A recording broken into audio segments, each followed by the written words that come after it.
Apple যিনি বিক্রি করলেন 1 কেজি আপেল দেওয়ার সময়, এবার আপেলটা যখন দিবে, দেওয়ার সময় আস্তে একটা আপেল নিচে রেখা দিয়ে আপনাকে একটা কম দিয়া দেয়। আপনি তো দেখছেন এই জায়গায় 1 কেজি উঠছে, আস্তে এই পাশ থেকে একটা রেখা দিচ্ছে, তাহলে আপনি 1 কেজি হইল না একটা কম হইল? খেয়ানত করছেন। আপনার ছেলেকে হাফেজ বানাইতেছেন এই টাকা দিয়া। হ্যাঁ, ও আপেল দোকানদার ভাই, ছেলেরা হাফেজ বানাইতেছেন। কবরে যাওয়ার জন্য তৈরি হন, আর এটা হাফেজ হবেও না। আপনি কি করতেছেন? এটা আমানতের খেয়ানত। এই ক্রয় বিক্রয়ের ক্ষেত্রে এই জাতীয় করা 5 নাম্বার। 6 নাম্বার, আল আমানাতু ফি হিফজিল আসরার, কথা গোপন করা এটাও আমানত। আপনারে একজন একটা কথা বলছে, বলছে এটা কাউরে বইল না, আপনি বইলা দিছেন, এটা আমানতের খেয়ানত করছেন। এরকম এক জাতীয় ঘটনা ঘটে গেছে নবীজির জামানায়। আল্লাহ পাক রব্বুল আলামিন সূরা তাহরিমের 3 নাম্বার আয়াতে আল্লাহ বলেন, ওয়াইদ আসাররান নাবিয়্যু ইলা বাদি আজওয়াজিহি হাদিসা। স্মরণ করুন ওই সময়কে যখন মুহাম্মদ সাল্লাল্লাহু আলাইহি সাল্লাম তার কোনো এক বিবির কাছে কিছু কথা বলছে গোপনে। কথা বলার পরে বলছে, তুমি এই কথাটা কাউরে বইলো না। উনি কি করছে? বইলা দিস। আল্লাহ নবী যখন তার বিবিকে বললেন, কি ব্যাপার, তুমি কেন কথাটা বললা? আমি না তোমাকে বললাম এই কথাটা কাউকে বলবা না। আল্লাহ বলেন, ফালাম্মা নাব্বাআত বিহি ওয়া আযহারাহুল্লাহু আলাইহি। আল্লাহ নবীর বিবিকে আল্লাহ নবী বলছিলেন কথাটা কাউকে বলবা না। উনি কি করছেন? নাব্বাআত বিহি, বইলা দিছে আরেকজনকে। ওয়া আযহারাহুল্লাহু আলাইহি, আল্লাহ পাক রব্বুল আলামিন নবীর কাছে ব্যাপারটা প্রকাশ করে দিছে। আপনি আপনার বিবিরে বলছেন না বলতে, আপনার বিবি বইলা দিস। তো রাসূল আকরাম সাল্লাল্লাহু আলাইহি সাল্লাম আম্মাজানকে ডাক দিয়ে বললেন, ফালাম্মা নাব্বাআহা বিহি, আম্মাজানকে বললেন, কি ব্যাপার, তুমি এটা বললা কেন? নবীজি যখন আম্মাজানকে ব্যাপারটা অবগত করলেন, তুমি কেন এমন কথা বলে দিলা যে কথাটা আমি তোমাকে বলতে নিষেধ করলাম? আম্মাজান জবাব দেয়, মান আম্বাআকা হাযা, আপনাকে কে বলছে আমি যে কথাটা বইলা দিছি? আপনি কেমনে জানছেন? নবীজি তার এক বিবিরে একটা কথা বলছে, তুমি কথাটা গোপন রাখো। উনি আরেকজনকে বইলা দিছে, আল্লাহ নবীজিরে জানাই দিছে। নবীজি এসে ওনার বিবিকে বলতেছে, আচ্ছা তুমি এটা কেন বললা? তো ওনার বিবি কয়, মান আম্বাআকা হাযা, আপনারা কে বলছে আমি যে বইলা দিছি? নবীজি জবাব দিলেন, নাব্বাআনি আল আলিমুল খবীর, আল্লাহ আমাকে জানায়া দিছে। আল আমানাতু ফি হিফজিল আসরার, গোপন কথা হেফাজত করা এটা আমানত। কেউ যদি আপনাকে বলে, বিশ্বাস করে একটা কথা বলার পর যদি বলে এটা বইল না, এটা আমানত। শেখ সাদী রহমতুল্লাহ আলাইহি বলছে, মানুষের স্বভাব হলো তুমি যদি তারে কিছু বইল না, সে এটা বেশি বলবে। হ্যাঁ, এটা বেশি বলবে। 7 নাম্বার, আল মাসউলিয়াতু আমানত, দায়িত্ব এটা একটা আমানত।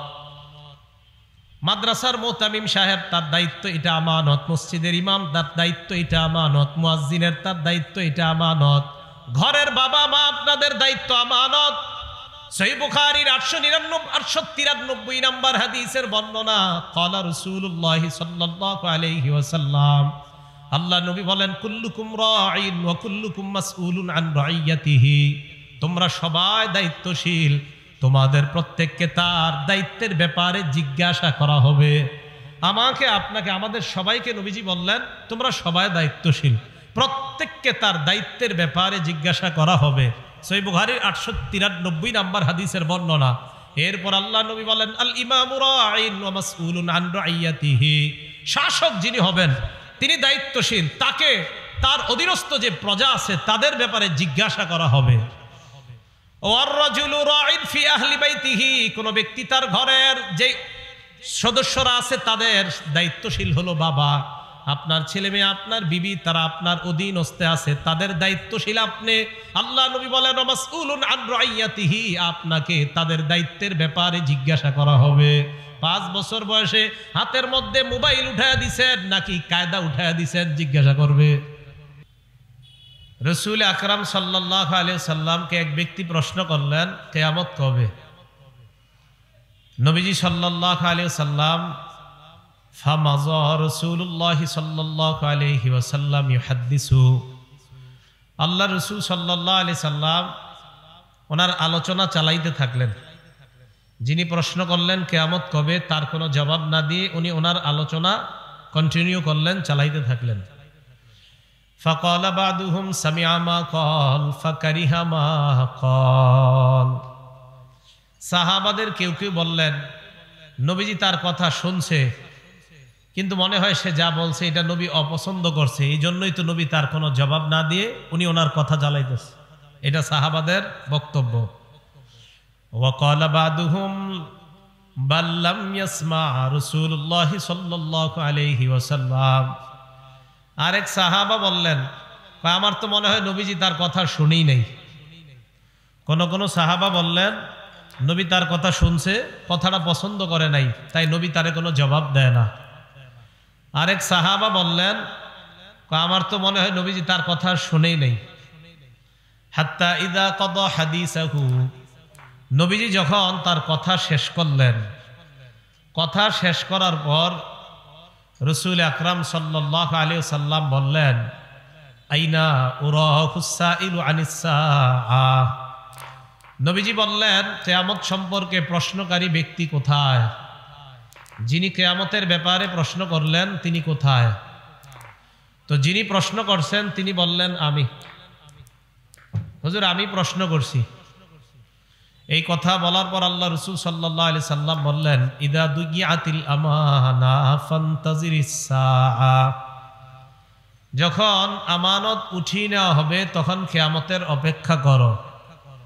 সাহাবারা প্রশ্ন করলেন কাইফা ইদাআতুহা ইয়া রাসূলুল্লাহ, হুজুর আমানত উঠিয়ে নেওয়া হবে কিভাবে আপনার কাছে জানতে চাই।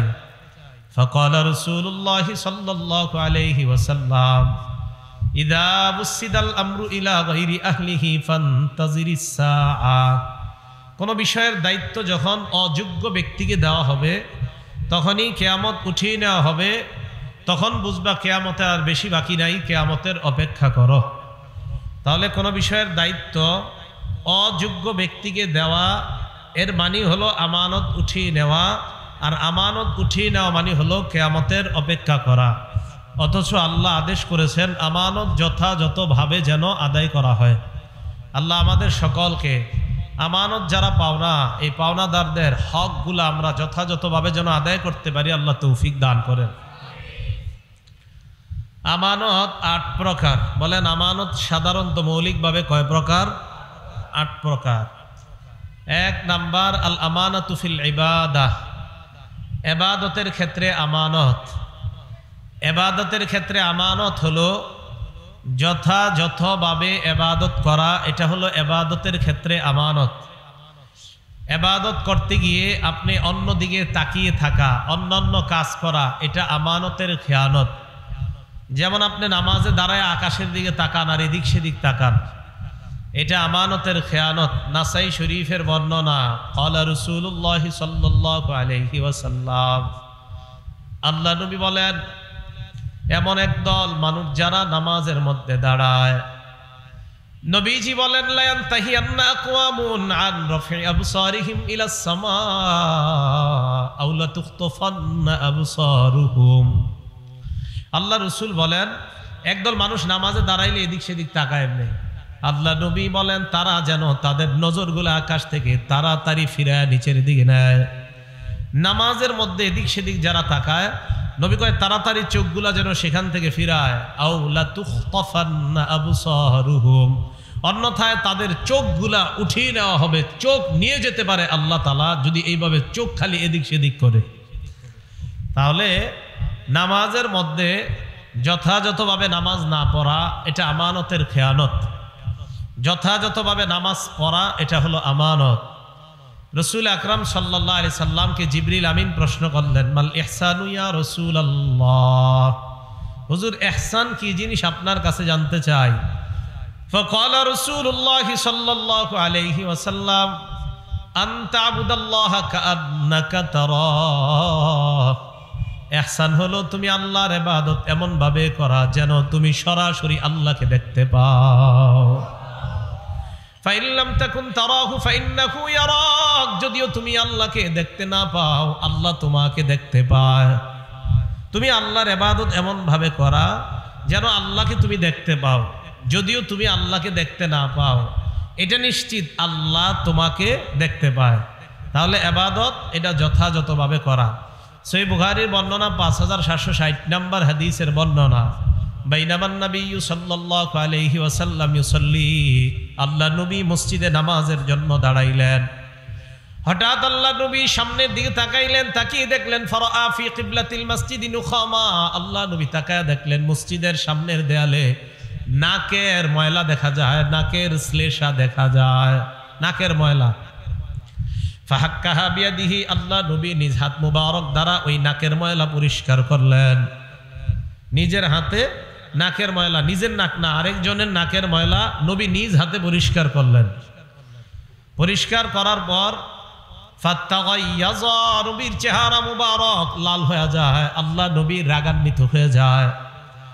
সাহাবাদেরকে বললেন, শোনো তোমরা, ইদা কানা আহাদুকুম ফিস সালাত, তোমাদের কেউ যখন নামাজের মধ্যে থাকো, ফাইন্নাল্লাহা হিয়ালা ওয়াজহিহি, মনে রাখবা তোমার চেহারার সামনে আল্লাহ থাকেন। নামাজে যখন থাকো সামনে কে থাকেন? আল্লাহ। ফালা ইয়াতানাখামান্না আহাদুকুম হিয়ালা ওয়াজহিহি, নামাজের মধ্যে চেহারার সামনের দিকে কেউ থুতু ফেলবা না, নাকের ময়লা ফালাইবা না, কারণ তোমার সামনে যদিও দেখো মসজিদের দেয়াল, আসলে নামাজে তোমার সামনে হলেন আল্লাহ। ইবাদত করা এমন ভাবে যেন তুমি আল্লাহকে দেখতে পাও। তা আজকে থেকে ফজর নামাজ কালকে যখন পড়বেন, বলেন তো নামাজে দাঁড়াইলাম ফজরে, আমি কাকে দেখতে পাচ্ছি কেমন যেন?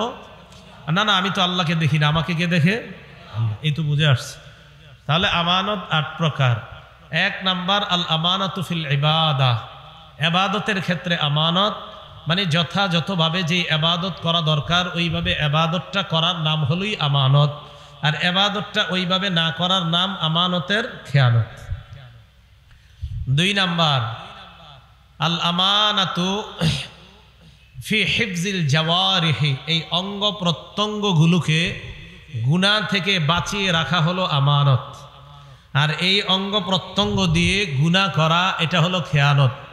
বলেন তো অঙ্গ প্রত্যঙ্গগুলা গুনাহ থেকে বাঁচানোর নাম কি? বাঁচানোর নাম কি? আমানত। আর এইগুলা দিয়ে গুনাহ করা এটার নাম কি? খেয়ানত। আল্লাহ পাক রব্বুল আলামিন বলেন, হাত্তা ইযা মা জাউহা শাহিদা আলাইহিম সামউহুম ওয়া আবসারুহুম ওয়া জুলুদুহুম বিমা কানু ইয়ামালুন।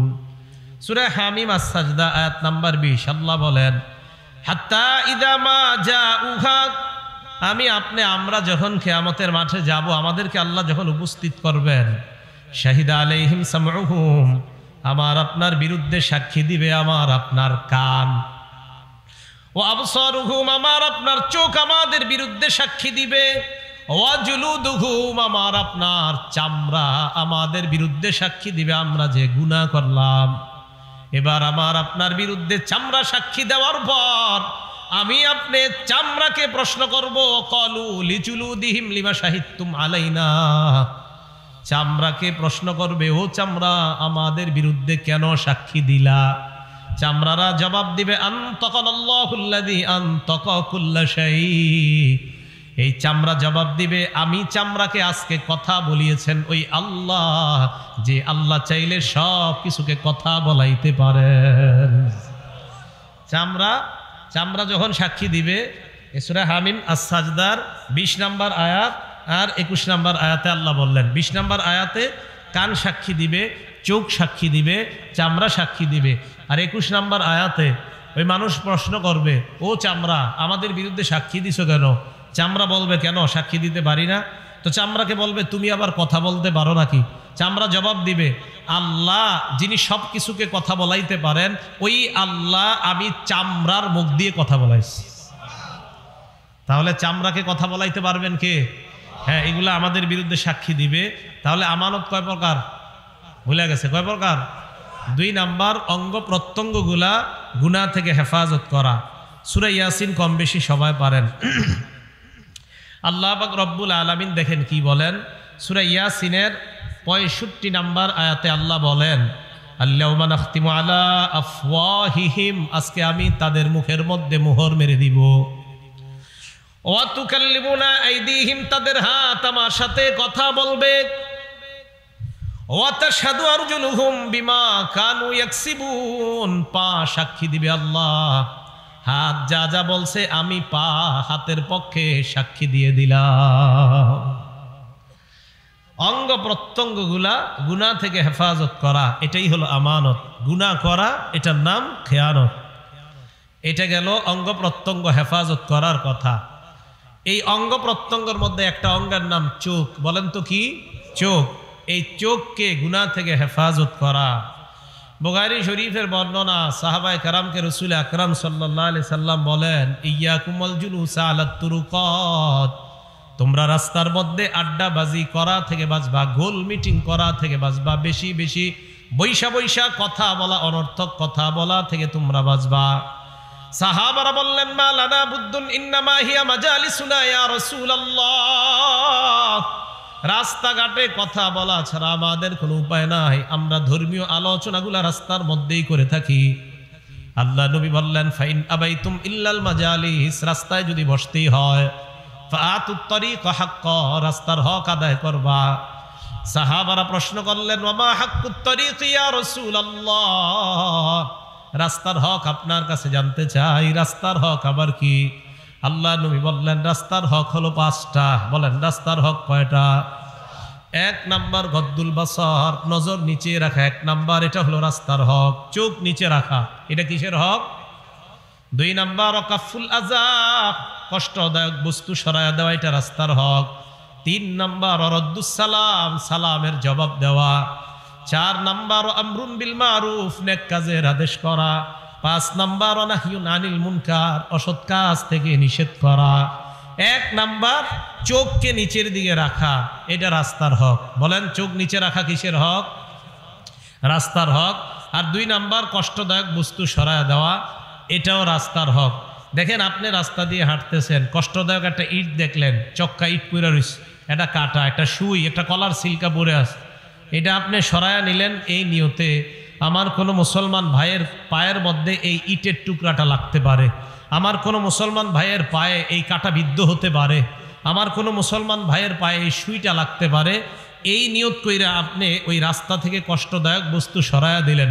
সহিহ বুখারীর 52 নম্বর হাদিসের বর্ণনা, রাসূল আকরাম সাল্লাল্লাহু আলাইহি সাল্লাম বলেন, বাইনামা রাজুলুন ইয়ামশি বিতরিকিন ওয়াজাদা গুসনা শাওকিন আলাত তরিক, আমার কোনো উম্মত রাস্তা দিয়ে হাঁটতেছে, হাঁটার সময় রাস্তায় কষ্টদায়ক একটা বস্তু পাইছে, কাটা, হাদিসে আসছে কাটা, ওয়াজাদা গুসনা শাওকিন আলাত তরিক, একটা কাটা ডাল, গাছের ডাল, এই ডালের মধ্যে কাটাযুক্ত ডাল এরকম একটা পাইছে। পাটার পর, ওইটা পাওয়ার পর ওই কাটাযুক্ত ডালটাকে সরায়া দিছে। এর দ্বারা উদ্দেশ্য কষ্টদায়ক যত বস্তু সরায়া দেওয়া। আল্লাহ রসুল বলেন, কেউ যদি এই কাজটা করে, শাকারাল্লাহু লাহু, ওই মুহূর্তে আল্লাহ তার উপর সন্তুষ্ট হয়ে যায়। ওয়া গফারা লাহু, তার আগের সব গুনাহগুলো আল্লাহ মাফ করে দেয়। বলেন, রাস্তার হক কয়টা? 1 নাম্বার কি? হেফাজত করা, নজর। বলেন, আমানত কয় প্রকার? হ্যাঁ, 1 নাম্বার ইবাদতের ক্ষেত্রে আমানত, 2 নাম্বার অঙ্গ প্রত্যঙ্গগুলা হেফাজত করা, এটাও আমানত। অঙ্গের মধ্যে একটা অঙ্গের নাম জবান, আর একটা হাত। এই 2টা অঙ্গকে কোনো মুসলমানকে কষ্ট দেওয়া থেকে বিরত রাখা। ক্বালা রাসূলুল্লাহি সাল্লাল্লাহু আলাইহি ওয়াসাল্লাম, আল মুসলিমু মান সালিমাল মুসলিমুনা মিন লিসানিহি ওয়া ইয়াদিহি, নবীজি বলেন, প্রকৃত মুসলমান ওই ব্যক্তি যেই ব্যক্তির হাত এবং জবান থেকে, এই হাত এবং জবান থেকে অন্য মুসলমান নিরাপদ, মানে হাতের কষ্ট দেওয়া এবং জবানের কষ্ট দেওয়া, এই 2 জিনিসের কষ্ট দেওয়া থেকে অন্য মুসলমান যদি নিরাপদ হয়ে যায়, আল্লাহ নবী বলেন, আমি তোমাকে দুনিয়ার প্রকৃত মুসলমান বলে ঘোষণা করলাম। তাহলে এই অঙ্গ প্রত্যঙ্গগুলা কষ্টদায়ক বস্তু থেকে তো আপনি হেফাজত নিজেকেও করবেন, আপনার দ্বারা যেন অন্য কেউ কষ্ট না পায়, এই আপনার হাত আর জবান, এই 2টা জিনিসকে আপনি হেফাজত করবেন। কোনো মুসলমান ভাইকে আপনি কষ্ট দিবেন না, হাত দিয়েও কষ্ট দিবেন না, মুখ দিয়েও কষ্ট দিবেন না।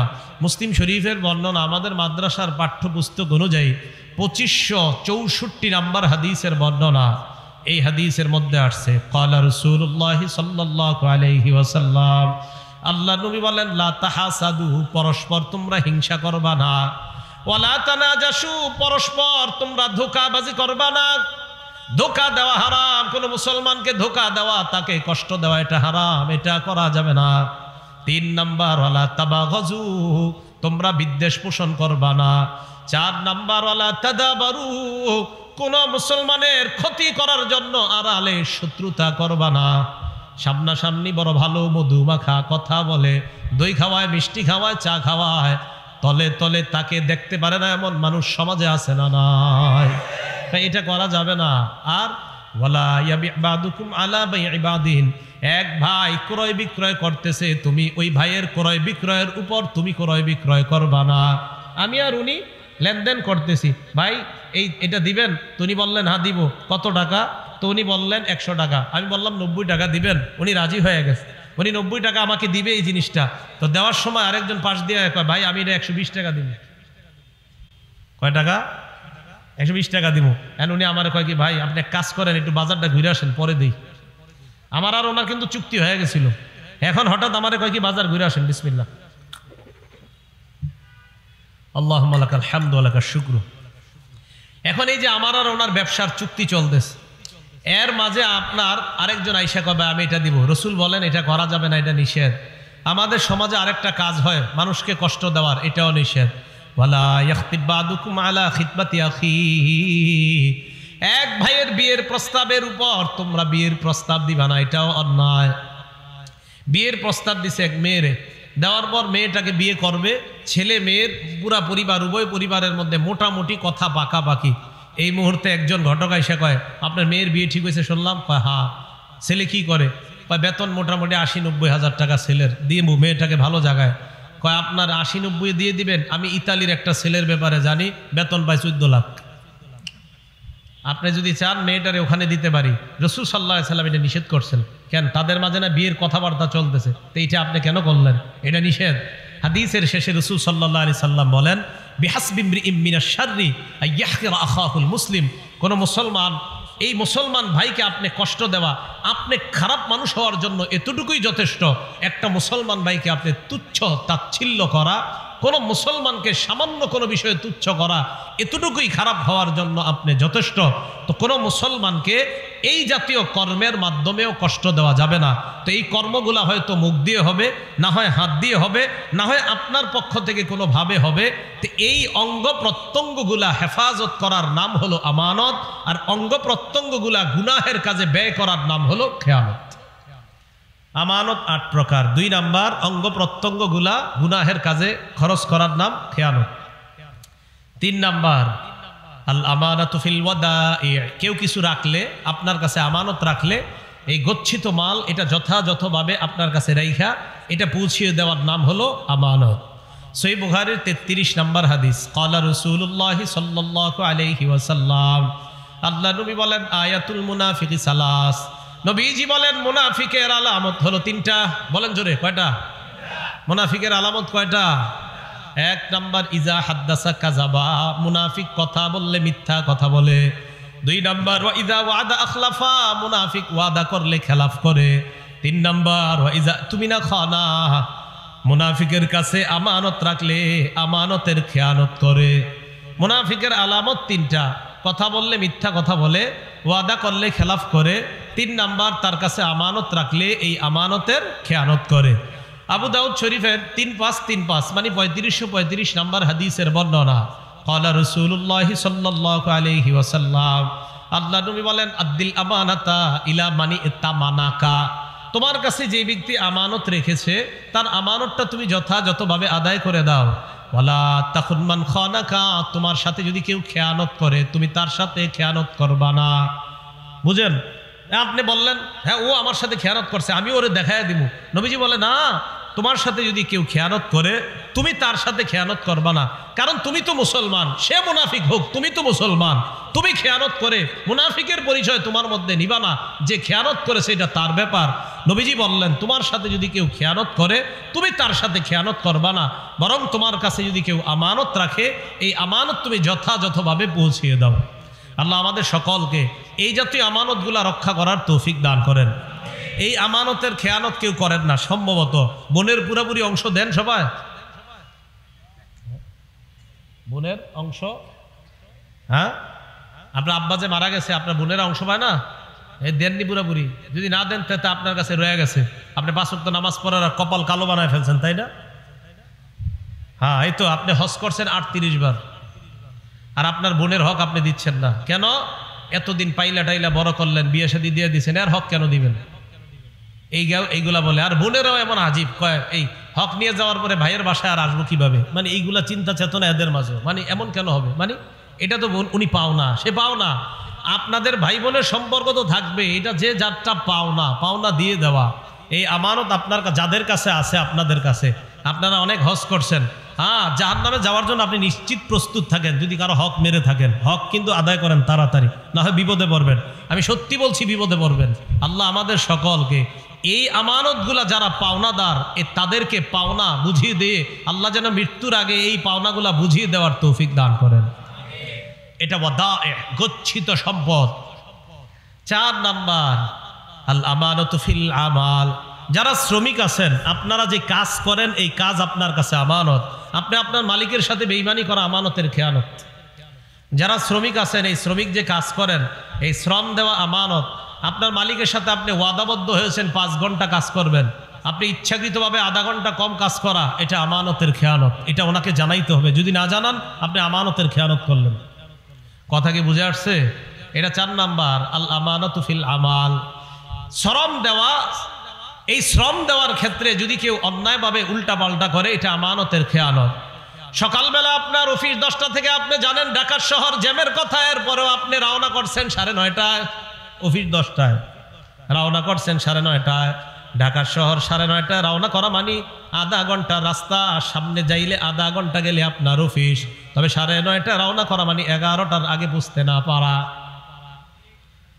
এখন আপনার বস আপনারে ফোন দিছে, কই আছো তুমি? এখন আপনি বললেন স্যার এই তো মানে কই, আসলে আপনি আছেন এখনো বনুশ্রী, আপনি বলতেছেন মোয়াখালী ক্রস করছি। মিথ্যা কথা। এই যে আপনি এটা, হ্যাঁ, এটা আপনি শ্রম, আপনি তো ওনার কাছে এই যে কি, এই সময় তো আপনার কাছে উনি পাও না, আপনি কেন মিথ্যা কথা বলবেন? এটা আমানতের খেয়ানত। আমি হক কথা এটা বলতে হবে। আপনি এটা সত্যি আপনি অন্যায় করছেন, আপনি কেন দেরি করে রওনা করছেন? আর আপনি এত দূরে বাসা নিছেন কেন? আপনি যেই বাসা থেকে আপনার যাইতে মিথ্যা কথা বলা লাগে 14টা, আপনি কাছে বাসা নিতে পারেন না? শ্রম দেওয়ার ক্ষেত্রে এই জাতীয় কাজ করা, এটা আমানতের খেয়ানত।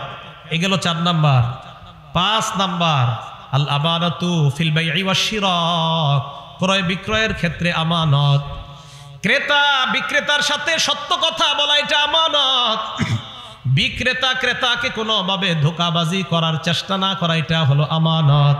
ক্রয় বিক্রয় করার ক্ষেত্রে আমানতদারি। আপেল কিনলেন আপনি একজনের কাছ থেকে, আপেল যিনি বিক্রি করলেন 1 কেজি আপেল দেওয়ার সময়, এবার আপেলটা যখন দিবে, দেওয়ার সময় আস্তে একটা আপেল নিচে রেখা দিয়ে আপনাকে একটা কম দিয়া দেয়। আপনি তো দেখছেন এই জায়গায় 1 কেজি উঠছে, আস্তে এই পাশ থেকে একটা রেখা দিচ্ছে, তাহলে আপনি 1 কেজি হইল না একটা কম হইল? খেয়ানত করছেন। আপনার ছেলেকে হাফেজ বানাইতেছেন এই টাকা দিয়া, হ্যাঁ? ও আপেল দোকানদার ভাই, ছেলেরা হাফেজ বানাইতেছেন, কবরে যাওয়ার জন্য তৈরি হন, আর এটা হাফেজ হবেও না। আপনি কি করতেছেন? এটা আমানতের খেয়ানত। এই ক্রয় বিক্রয়ের ক্ষেত্রে এই জাতীয় করা 5 নাম্বার। 6 নাম্বার, আল আমানাতু ফি হিফজিল আসরার। কথা গোপন করা, এটাও আমানত। আপনারে একজন একটা কথা বলছে, বলছে এটা কাউরে বইলো না, আপনি বইলা দিছেন, এটা আমানতের খেয়ানত করছেন। এরকম এক জাতীয় ঘটনা ঘটে গেছে নবীজির জামানায়। আল্লাহ পাক রব্বুল আলামিন সূরা তাহরিমের 4 নাম্বার আয়াত, 3 নাম্বার আয়াতে আল্লাহ বলেন, ওয়াইদ আসাররান নাবিয়্যু ইলা বাদি আজওয়াজিহি হাদিসা।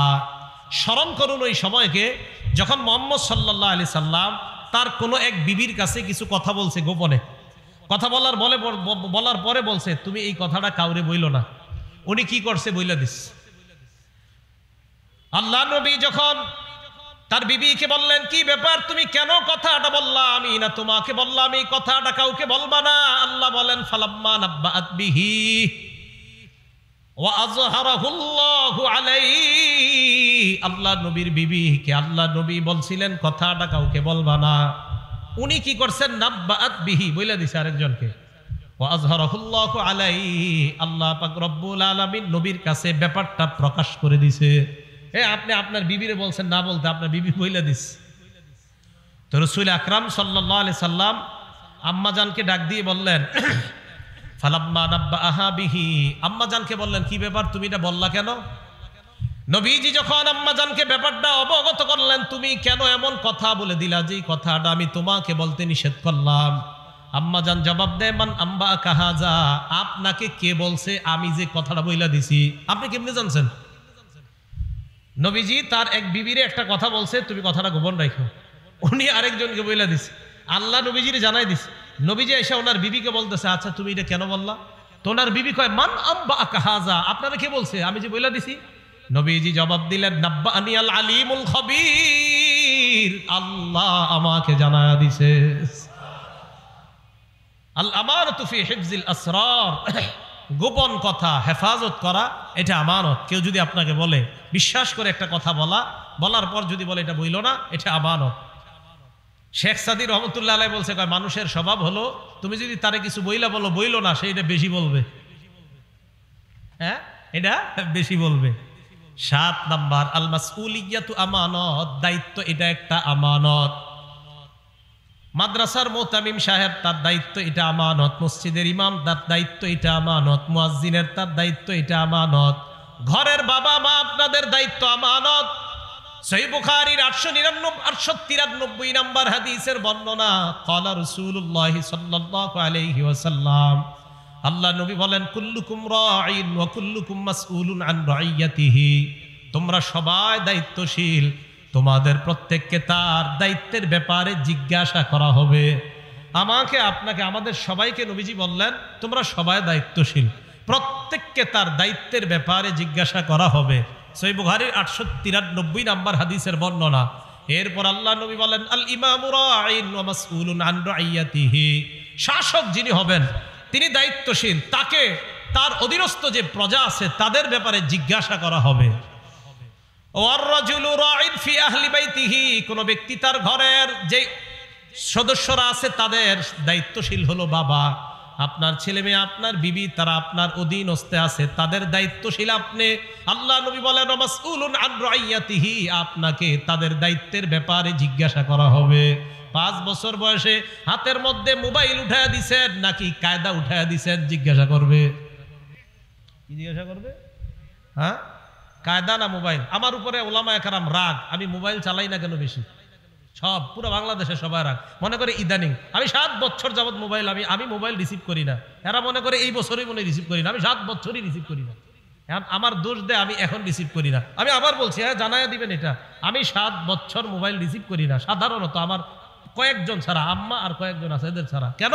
এই মোবাইল বেশ কম চালানোর কারণে আমি কি ফায়দা পাইতেছি সেটা আমি জানি। পরিবারের পুরা আদেশ, আমার ঘরের নিয়ম, বাস বাচ্চাদের সামনে তো মোবাইল প্রশ্নই আসে না। আমার ছেলের সামনে আপনি মোবাইল নেবেন, আছাড় মেরে ভেঙে ফেলবে মোবাইল। নেন, সন্তান আপনি নষ্ট করবেন, নিজ দায়িত্বে নষ্ট করবেন, অসম্ভব। আপনি চেষ্টা চালায় যান, ভবিষ্যতে আমার সন্তান কি হবে আল্লাহ জানে। আমি তো চেষ্টা করছি, এটা আল্লাহরে বলতে পারবো, কারণ আমি দায়িত্বশীল। আল্লাহ আমাকে জিজ্ঞাসা করবে, হ্যাঁ আল্লাহ আপনাকে জিজ্ঞাসা করবে, এই কথা মাথায় রাখেন। এই পরীক্ষায় 90 না আরো বেশি 95% মানুষ এই জায়গায় ধরা খাবে। সন্তানের হাতে গজব ছোটবেলা থেকে যারা উঠাই দিচ্ছে, ধরা খাবে। আল্লাহকে ভয় করেন। তো আমার ব্যাপারে এই অভিযোগগুলো দিয়ে না, আমি বলছি আমি 7 বছর যাবতীয় এরকম, এই অভিযোগ দেওয়া আমার ব্যাপারে ঠিক হবে না। ছাত্র জীবন থেকে আমি এমন। আল্লাহ আমাদের সকলকে ইলেকট্রনিক মিডিয়ার গজব থেকে বেঁচে থাকার তৌফিক দান করেন।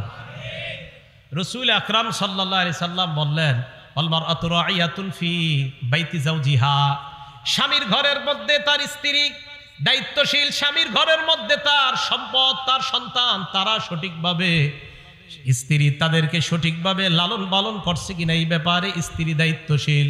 ওয়া মাসউলাতুন আন রাইয়াতিহা, স্ত্রীকে এই দায়িত্বের ব্যাপারে জিজ্ঞাসা করা হবে। স্ত্রীকে জিজ্ঞাসা করা হবে স্বামীর মাল সঠিকভাবে হেফাজত করছে কিনা, স্বামীর সন্তান সঠিকভাবে হেফাজত করছে কিনা, এই ব্যাপারে জিজ্ঞাসা করা হবে। আপনার স্বামী কত বিশ্বাস করে সৌদি আরব গেছে, বিদেশ গিয়েছে, আপনার সন্তানগুলা, আপনার স্বামীর সন্তানগুলো আপনার দায়িত্বে আছে, এই সন্তানগুলা নষ্ট হয়ে যাচ্ছে। বেচারা কত আশা আকাঙ্ক্ষা করে মাসে মাসে আপনার জন্য টাকা পাঠায়, আর আপনি তার সন্তানগুলাকে একের পর এক নষ্ট করে দিচ্ছেন। আল্লাহর কাছে আপনার জবাবদিহিতা করতে হবে। মা বোন, এই কথা মাথায় রাখেন। রাসূল আকরাম সাল্লাল্লাহু আলাইহি সাল্লাম বলেন, স্ত্রী তার স্বামীর ঘরের যেই বিভিন্ন বিষয় আছে এগুলার ক্ষেত্রে আমানত, এই আমানত তার উপরে দায়িত্ব, এটা এই দায়িত্ব যথাযথভাবে রক্ষা করেছে কিনা এই ব্যাপারে প্রত্যেকটা বিবি যারা তাদেরকে জিজ্ঞাসা করা হবে। তো রাসূল আকরাম সাল্লাল্লাহু আলাইহি সাল্লাম শেষে বলেন ওয়াল খাদিমু মাসউলুন ওয়াল খাদিমু রাঈন ফি মালি সাইয়্যিদিহি, খাদেম তার মনিবের সম্পদের ব্যাপারে দায়িত্বশীল, ওয়া মাসউলুন আন রাইয়াতিহি, খাদেমকে তার দায়িত্বের ব্যাপারে জিজ্ঞাসা করা হবে। খাদেম যিনি, এই খাদেম সাহেব তার যে মনিব আছে, তার যে বস আছে, এই বসের মালের ব্যাপারে সেও দায়িত্বশীল, এই দায়িত্বের ব্যাপারে তাকেও জিজ্ঞাসা করা হবে। আপনি একজনের প্রাইভেট কার চালান, তার এই প্রাইভেট কার চালানোর কারণে আপনাকে মাসে 20,000 টাকা বেতন দেয়, আপনি তার এই প্রাইভেট কারের তেল বিভিন্ন জায়গায় গিয়ে বিক্রি করে দৈনন্দিন 150-200 টাকা কামান, আল্লাহর কসমের জবাবদিহিতা করার জন্য আপনি প্রস্তুত হয়ে যান, কোনো সন্দেহ নাই। হুজুর আউট ইনকাম আছে, কিভাবে আউট ইনকাম সেটা বলেন না, তেল বেশি। তা আপনি 20,000 টাকা আপনার হয় না, তা আপনি চাকরি করেন কেন?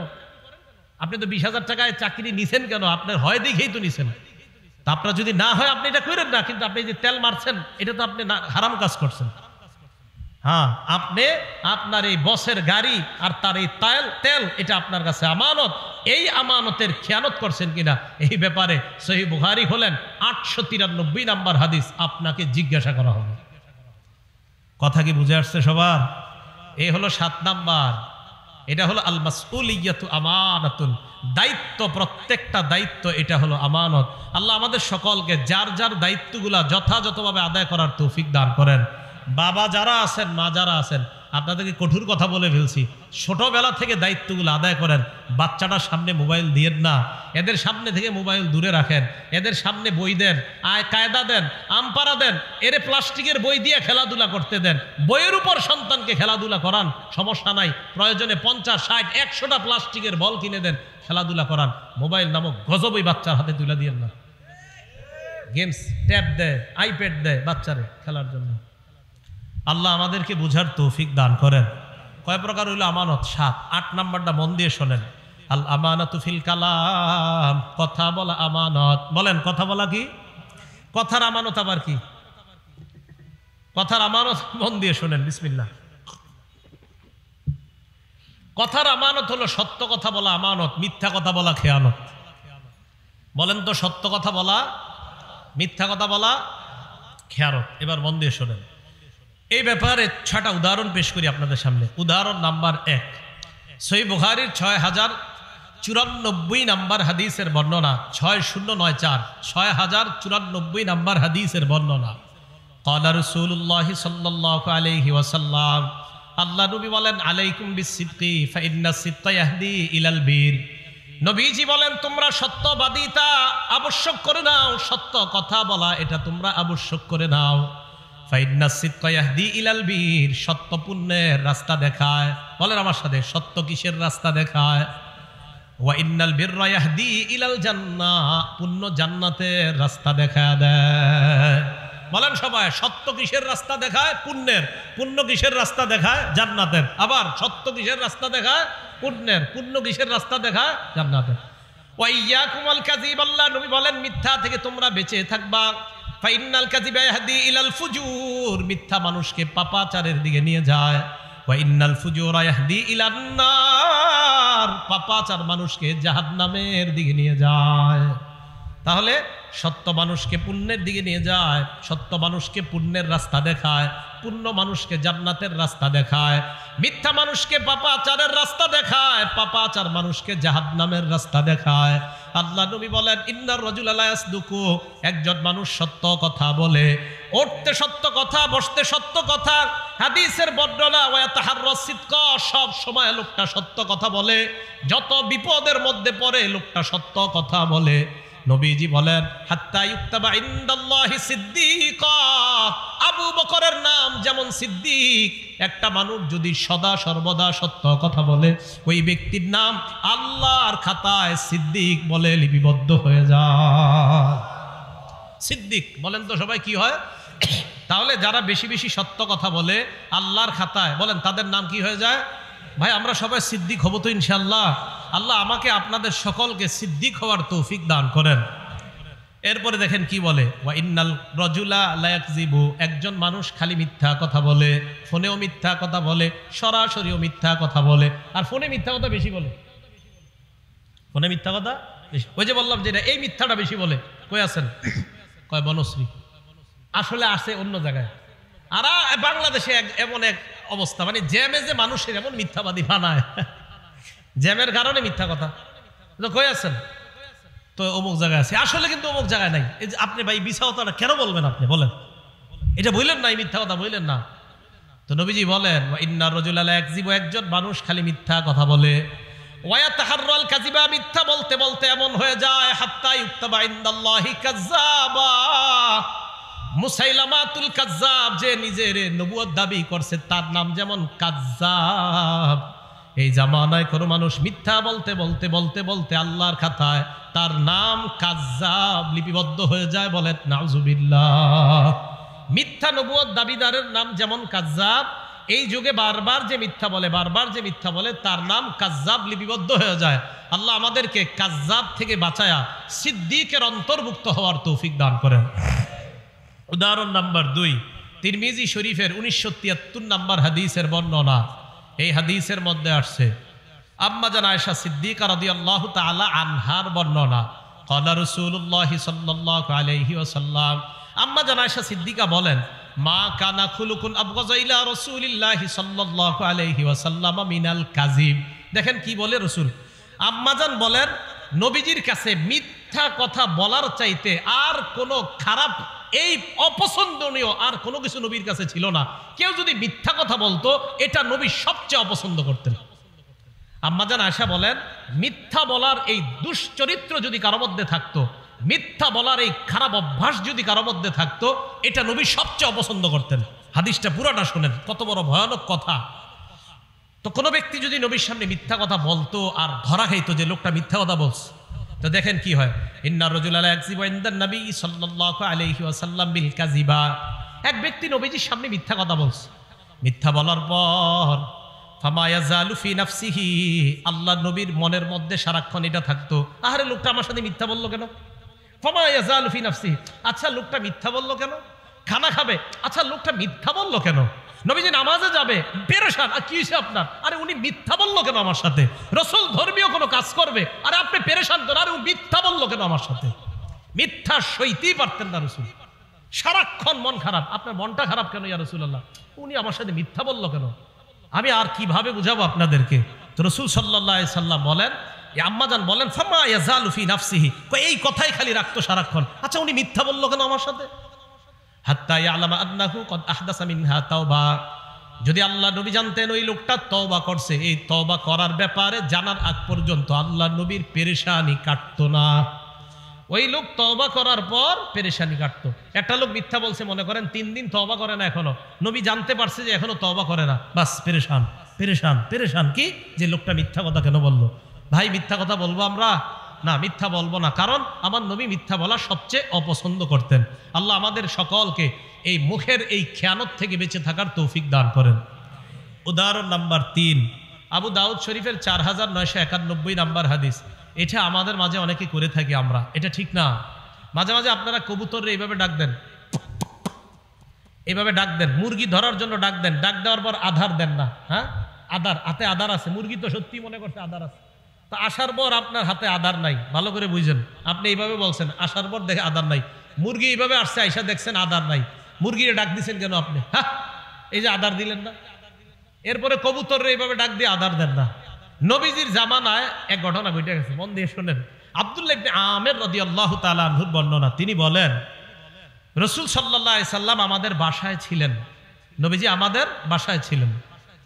দাতনি উম্মি ওয়া রাসূলুল্লাহ সাল্লাল্লাহু আলাইহি ওয়াসাল্লাম ফি বাইতিনা, আমার আম্মা আমাকে ডাকলেন। এমন অবস্থায় আল্লাহ নবী আমাদের বাসায় ছিলেন।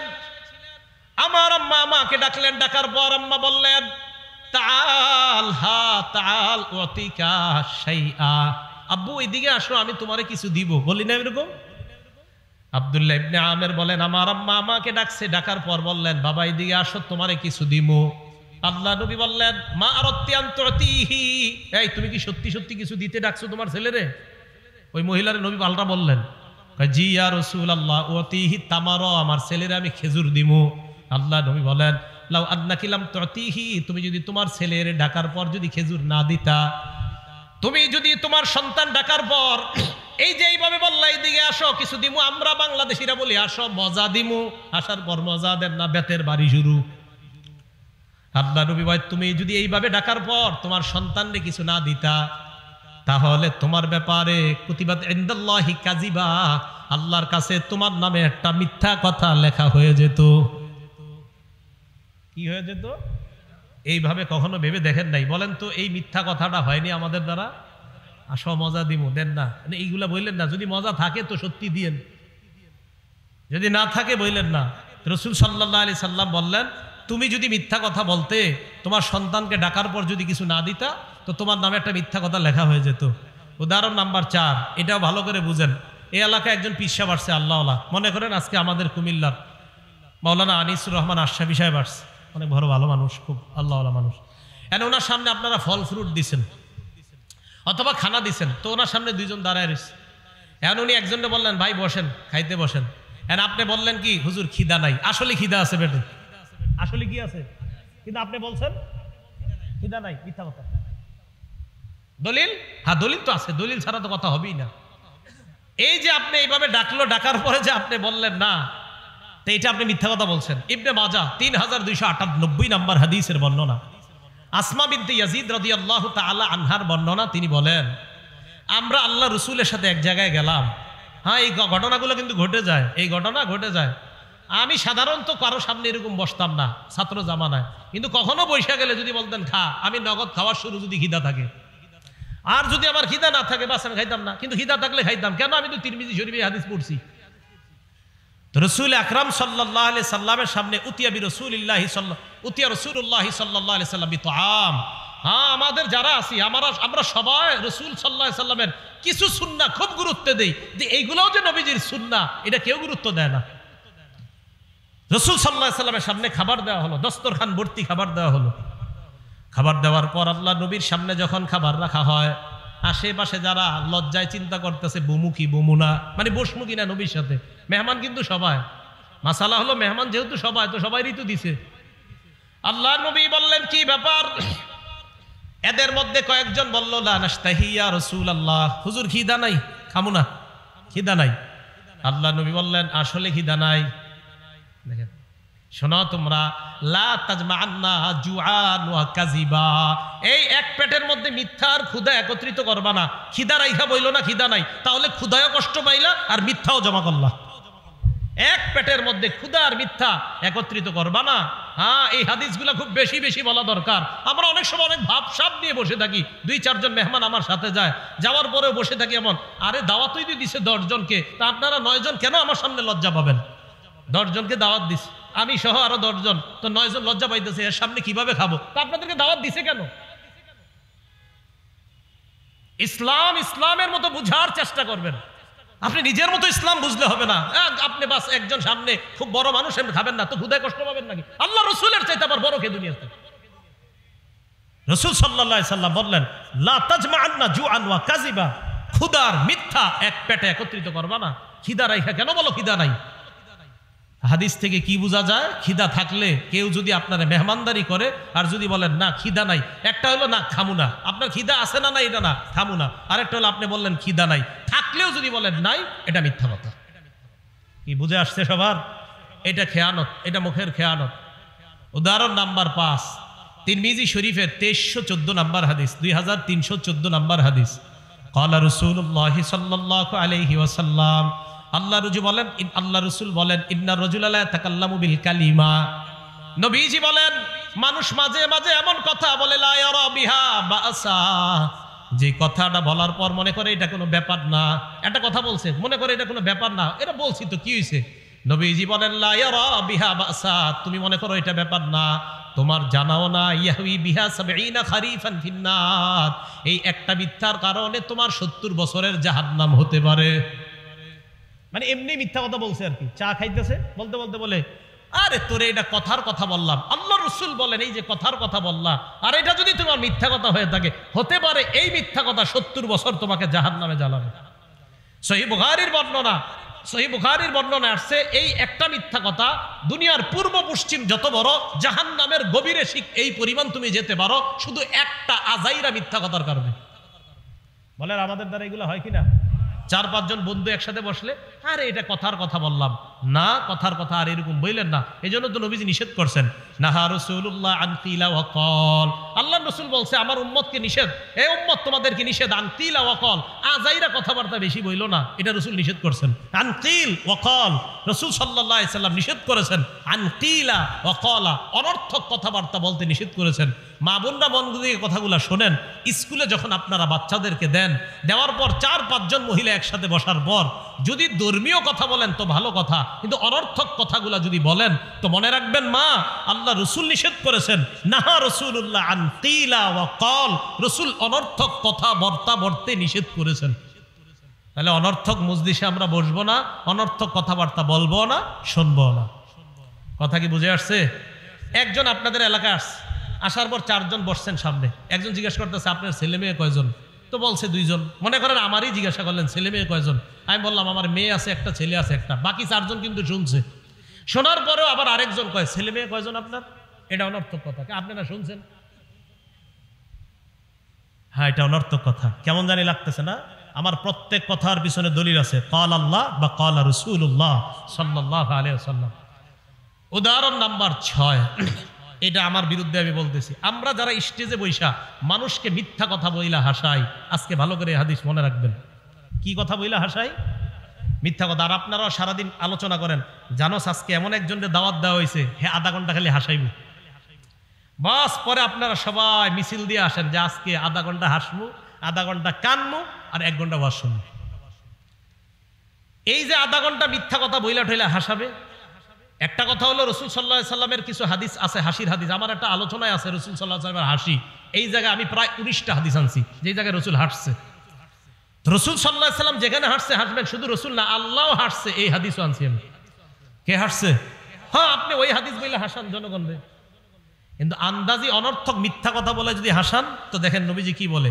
তিরমিজি শরীফের 2315 নম্বর হাদিসের বর্ণনা, 2315 নম্বর হাদিস। ক্বালা রাসূলুল্লাহ সাল্লাল্লাহু আলাইহি ওয়াসাল্লাম, আল্লাহ নবী বলেন, ওয়াইলুল লিল্লাযী ইউহাদ্দিসু বিল হাদিস লিইউদহিকা বিহিল কওম। ওই ব্যক্তি ধ্বংস হোক, ওই বক্তা ধ্বংস হোক, যেই ব্যক্তি মানুষের সামনে কথা বলে, ফায়াকযিবু, কথা বলতে বলতে মিথ্যা বলে মানুষকে হাসানোর জন্য। বলেন তো আমাদের সমাজে মানুষকে হাসায় মিথ্যা কথা বলে এমন মানুষ আছে না নাই? আপনারা তো অভিযোগ দেন, কয় অমুক কৌতুক অভিনেতা মিথ্যা কথা বইলা আমাদেরকে হাসায়। আরে মিয়া, কৌতুক অভিনেতাকে কি বলবেন আপনারা? আমাকেই বলেন। এই আমার মতো মানুষ এই মঞ্চে বৈশা আমিও মিথ্যা কথা, মানে আমার মতো কেউ কেউ মঞ্চে বৈশা মিথ্যা কথা বইলে আপনাদেরকে হাসায়। আল্লাহ নবী বলেন, কোন মুসলমান অন্য মুসলমানকে যদি মিথ্যা কথা বইলা হাসায়, ওয়াইলুল লিল্লাযী, সে ধ্বংস, ওয়াইলুল লাহু, সে ধ্বংস, ওয়াইলুল লাহু, সে ধ্বংস। কি বলছে? বলেন কি বলছে? ধ্বংস। এজন্য আলোচক ধরে কখনো আপনারা এইগুলা বইলেন না। কি হুজুর আপনি কিন্তু 2 ঘন্টা সময় দিত আমাদেরকে, তো উনি কি করবে? উনি চিন্তা করে আধা ঘন্টা এই মিছা কথাগুলা কইয়া হাসামু, এরপরে চিন্তা করে আর আধা ঘন্টা এক কাজ করতে হবে। কি কাজ? ওই মিছা কথাগুলা বলে জনগণ কানবো, বাস কান্দইব। পরে মাঝখানে 1 ঘন্টা ওনার ওই যেগুলা এগুলা উনি বলবে। আপনাদের দোষ আছে, আয়োজকদেরও দোষ আছে। নিয়ত করবেন কোরআন সুন্নাহর কথা শুনবো, এখান থেকে হেদায়েতের বাণী শুনবো, অন্যের কাছে প্রচার করব। 4 নিয়তে মাহফিলে আসবেন। 5ম নাম্বার আরেকটা আছে। 1 নাম্বার নিয়ত পরিশুদ্ধ করা, এই হলো প্রথম নিয়ত। এই নিয়ত করে মাহফিলে আসবেন, আলোচকও এই নিয়ত করে ওয়াজ করবে। 2 নাম্বার, মাহফিলে আসবেন একমাত্র আল্লাহকে খুশি করার জন্য, আলোচকও আলোচনা করবে একমাত্র আল্লাহকে খুশি করার জন্য। 3 নাম্বার, মাহফিলে আসবেন আল্লাহর কাছে প্রতিদান পাওয়ার আশায়, আলোচকও আলোচনা করবে আল্লাহর কাছ থেকে প্রতিদান পাওয়ার আশায়। 4 নাম্বার, মাহফিলে আসবেন কোনো মানুষকে দেখানোর জন্য না, যে আমি তো সেখানে গেছি, যাওয়ার পর এই জানলাম, আয় তোকে এটা জানাই, আমি তো আল্লাহর ওলি হয়ে গেছি, এই নিয়তে না। আলোচকও আলোচনা করবে এই নিয়তে না, যে আজকে আমি আলোচনা করার পর কালকে 14 জন আমারে নিয়ে আলোচনা করবে, এই নিয়তে আলোচকও আলোচনা করবে না। এই 4 নিয়তে আলোচক মাহফিলে আসবে, শ্রোতারাও মাহফিলে আসবে। 5ম আরেকটা নিয়ত, মাহফিলের পরিবেশ সুন্নাহ মোতাবেক হতে হবে, সেটা আলোচকের মধ্যেও থাকতে হবে, শ্রোতাদের মধ্যে থাকতে হবে। কি কি কথা বুঝে আসছে? হ্যাঁ, এইগুলা সবগুলা কোরআন সুন্নাহ দ্বারা প্রমাণিত। তাহলে 8 নাম্বার আল আমানাতু ফিল কালাম, কথার আমানত হলো সত্য কথা বলা, কথার খেয়ানত হলো মিথ্যা কথা বলা। ভালো করে মনে রাখবেন, এই মুখ দিয়া সবচাইতে বড় খেয়ানত আল্লাহর নামে মিথ্যা কথা বলা। বলেন সবাই, কার নামে মিথ্যা কথা বলা? আল্লাহর নামে। কারণ আল্লাহ সবচেয়ে সত্যবাদী, আল্লাহর নামে মিথ্যা কথা বলা যাবে না। আল্লাহ বলেন, ফামান আযলামু মিম্মান কাযাবা আলাল্লাহ, যে ব্যক্তি আল্লাহর নামে মিথ্যা কথা বলে তার চেয়ে বড় জালেম আর কোন ব্যক্তি হতে পারে? তাহলে আল্লাহর নামে মিথ্যা কথা বলা এটা সবচাইতে বড় জুলুম। 2 নাম্বার, রাসূল আকরাম সাল্লাল্লাহু আলাইহি সাল্লামের নামে মিথ্যা কথা বলা যাবে না। 2 নাম্বার, নবীজির নামে মিথ্যা কথা বলা যাবে না। সহিহ বুখারীর 109 নাম্বার হাদিসের বর্ণনা, ক্বালা রাসূলুল্লাহ সাল্লাল্লাহু আলাইহি ওয়াসাল্লাম, আল্লাহ নবী বলেন, মাইয়াকুল আলাইয়া মা লাম আকুল, আমি যা বলি নাই আমার নাম নিয়ে যদি কেউ বলে ফেলে, আমি যা বলি নাই আমার নাম নিয়ে যদি কেউ বলে যে এটা রাসূল বলছে, ফাল্যাতাবাওয়া মাকআদাহু মিনান নার, সে যেন তার ঠিকানা জাহান্নামে বানায়। কোথায় বানায়? সবাই বলেন, কোথায় বানায়? আমি যা বলি নাই যদি কেউ আমার নামে তা বলে, সে যেন তার ঠিকানা জাহান্নামে বানায়। ভাই মনে কষ্ট নিয়েন না, প্রায় মসজিদের মধ্যে এই কথাটা শোনা যায়। আমি একদিন এক মসজিদে শুনছি, ছোট্ট একটা মজলিসে একজন দাঁড়ায়া বলতেছে যে মসজিদে যখন কেউ কথা বলে তখন ফেরেশতা বলে, ইয়া ওয়ালিয়াল্লাহ উসকুত, ও আল্লাহর ওলি তুমি চুপ হও। ফেরেশতা নাকি এই কথা কয়, এটা নাকি নবীজি বলছে। যাই হোক, এরপরেও যদি চুপ না হয়, দ্বিতীয়বার নাকি ফেরেশতা কয়, ইয়া আব্দুল্লাহ উসকুত, ও আল্লাহর বান্দা তুমি চুপ করো। তৃতীয়বার যদি চুপ না হয়, ফেরেশতা নাকি তখন বলে, ইয়া আদুওয়াল্লাহ উসকুত, ও আল্লাহর দুশমন তুই চুপ হ। এটা নাকি ফেরেশতারা বলে, আর এই কথা নাকি নবীজি বলছে। এটা কোন কিতাবে নবী বলছে আমার একটু বলেন তো আপনারা? আমি তো বহুত তালাশ করলাম, করতে করতে মানে আমি পুরো একদম পাগল হয়ে গেছি, পাইলাম না। না, এটা রাসূলের কথা না, আজকে থেকে কেউ বললেন না এটা নবীর কথা। শুনছেন নি মসজিদে এই কথা? না না, এগুলা বললেন না। আমি একদিন আসর বইরা তাসবিহ পড়তেছি, হঠাৎ আমার কানে এটা আসছে। এটা নবীজির কথা না, নবীজি এটা বলে নাই। মসজিদ সম্পর্কে কথা না বলার ব্যাপারে অনেক কথা আছে। মসজিদের কাজ হলো 3টা, মুসলিম শরীফের হাদিসে আসছে, ইন্নামাল মাসাজিদু লিযিকরি, মসজিদের 1 নাম্বার কাজ জিকির করা, 2 নাম্বার সালাত নামাজ পড়া, 3 নাম্বার কাজ কিরাআতুল কোরআন, কোরআন তেলাওয়াত করা। মসজিদের কাজ হবে এই 3টা। আল মুস্তাদরাক লিল হাকিম, সনদ সহিহ, এই হাদিসের মধ্যে আসছে রাসূল আকরাম সাল্লাল্লাহু আলাইহি সাল্লাম বলেন, মসজিদের মধ্যে একদল লোক ইয়াতাহাল্লাকুনা, হালকা বানাবে, বানায়া তারা দুনিয়াবি কথা বলবে। তো এই হাদিস এরই সহিহ হাদিস। এইগুলা না বইলা এমন কথা বলে যেটা আমার নবী বলে নাই। তো রাসূল বলেন, আমি যা বলি নাই আমার নাম নিয়ে যদি কেউ ওইগুলা বলে, সে যেন তার ঠিকানা জাহান্নামে বানায় না। রাসূল নামে মিথ্যা কথা বললেন না। সহিহ বুখারী 110 নাম্বার হাদিস, ক্বালা রাসূলুল্লাহ সাল্লাল্লাহু আলাইহি ওয়াসাল্লাম, আল্লাহ নবী বলেন, মান কাযাবা আলাইয়া মুতাআম্মিদা, কেউ যদি আমার নামে বানিয়ে মিথ্যা কথা বলে, ফাল্যাতাবাওয়া মাকআদাহু মিনান নার, সে যেন তার ঠিকানা জাহান্নামে বানায় নেয়। বুখারী শরীফের 1291 নাম্বার হাদিসের বর্ণনা, নবীজি বলেন, ইন্না কাযিবান আলাইয়া লাইসা কা কাযিবিন আলা আহাদ, তোমাদের কারো নামে মিথ্যা বলা আর আমি নবীর নামে মিথ্যা বলা এক কথা না। তোমাদের নামে মিথ্যা বলাও হারাম, বাকি আমার নামে মিথ্যা বলাটা এটা ভয়ঙ্কর অপরাধ। তাহলে আমার আর ওনার নামে মিথ্যা বলা এটাও অপরাধ, কিন্তু রাসূল বলেন আমার নামে মিথ্যা বলা আর তোমাদের সাধারণ কারো নামে মিথ্যা বলা, এই 2 মিথ্যার মান এক না। আমার নামে মিথ্যা বলা এটা ভয়ঙ্কর অপরাধ। মুসলিম শরীফের 1 নাম্বার হাদিস, একদম পৃষ্ঠা খুললেই যে হাদিসটা, এই হাদিসে রাসূল বলেন, লা তাকজিবু আলাইয়া, আমার নামে মিথ্যা কথা বলবা না। ফাইন্নাহু মাইয়াকজিব আলাইয়া, আমার নামে যে মিথ্যা কথা বলে, ইয়ালিজিন নার, সে সোজা জাহান্নামে প্রবেশ করবে। মুসলিম শরীফের 6 নাম্বার হাদিস, নবীজি বলেন, ইয়াকুনু ফি আখিরিজ জামান উনাস, শেষ জামানায় এমন কিছু মানুষের আবির্ভাব ঘটবে, ইউহাদ্দিসুনাকুম বিমা লাম তাসমাউ আনতুম ওয়ালা আবাউকুম, তারা এমন এমন হাদিস তোমাদেরকে বলবে যা তোমরাও শোনো নাই, তোমাদের বাপ দাদারাও শোনে নাই। ফাইয়াকুম ওয়া ইয়াহুম, তাদের থেকে তোমরা বেঁচে থাকবা। মুসলিম শরীফের 7 নাম্বার হাদিস, রাসূল আকরাম সাল্লাল্লাহু আলাইহি সাল্লাম বলেন, শেষ জামানায় এমন কিছু দাজ্জালের আবির্ভাব ঘটবে, দাজ্জালুনা কাজ্জাবুনা, এরা মিথ্যাবাদী দাজ্জাল হবে। ইয়াতুনাকুম মিনাল আহাদিস, তারা এমন এমন হাদিস তোমাদের সামনে পেশ করবে, বিমা লাম তাসমাউ আনতুম ওয়ালা আবাউকুম, যা তোমরা শোনো নাই, তোমাদের বাপদাদারা শোনে নাই। ফাইয়াকুম ওয়া ইয়াহুম, তাদের থেকে তোমরা বেঁচে থাকবা। লা ইউদিল্লুনাকুম, তারা যেন তোমাদেরকে পথভ্রষ্ট করতে না পারে। ওয়ালা ইয়াফতিনুনাকুম, তারা যেন তোমাদেরকে ফিতনায় না ফালাইতে পারে। ভাই, আমানত 8 প্রকার। 1 নাম্বার এবাদতে আমানত, এবাদত যথাযথ যতভাবে করা আমানত, অন্যভাবে করা উল্টা পাল্টা ইবাদত করা খেয়ানত। 2 নাম্বার আল আমানাতু ফি হিফজিল জাওয়ারিহ, অঙ্গ প্রত্যঙ্গ গুনাহ থেকে হেফাজত করা আমানত, গুনাহ করা এটা হলো খেয়ানত। 3 নাম্বার আল আমানাতু ফিল ওয়াদাই, গচ্ছিত মালকেও আপনার কাছে রাখা, এটা যথাযথভাবে আদায় করা আমানত, আদায় না করা খেয়ানত। 4 নাম্বার আল আমানাতু ফিল আমাল, শ্রমিক শ্রম দেওয়ার সময় পরিপূর্ণভাবে শ্রম দেওয়া আমানত, অন্য কিছু করা এটা খেয়ানত।